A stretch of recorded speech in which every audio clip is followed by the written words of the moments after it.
O'zichi bu haqda ko'pchilik ota-onalar bilmaydi-da. Voy, bolangiz burnida go'shi bor ekan, uni razmeri katta ekan, bola burnidan nafas olmayapti, uni olib tashlash kerak desa, birpasda vahimaga tushib qolishadi. Uni ham o'zini darajalari bor, shunga qarab turib jarrohlik amaliyoti tanlanadi. Adenoid bu tashxis emas. Adenoid borligini bilib, uni olib tashlash katta xato hisoblanadi. Jarrohlik amaliyotini eshitgan ota-onaning ahvolini bir tasavvur qilib ko'ring-a. Adenoid bezi bu hammada bo'ladi va u himoya mexanizmi hisoblanadi.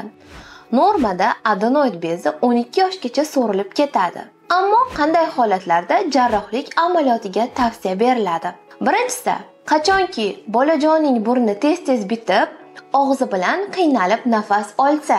Ikkinchisi, uyqu vaqtida xurrak yotsa. Uchinchisi, tez-tez quloq og'rig'i bilan kasallansa. To'rtinchisi esa adenoid hisobiga bolajonning yuz tuzilishida o'zgarishlar yuzaga kelsa. Shunday vaqtlardagina bu adenoid asorati hisoblanadi va jarrohlikka ko'rsatma bo'la oladi. Shuning uchun adenoid bezini olib tashlashga shoshilmang. Sizning farzandingizda ham shunday holatlar kuzatilganmi? Agar kuzatilgan bo'lsa, siz nimalar qilganingizni kommentariyalarda kutib qolamiz. Bizga like bosing va obuna bo'lishni unutmang.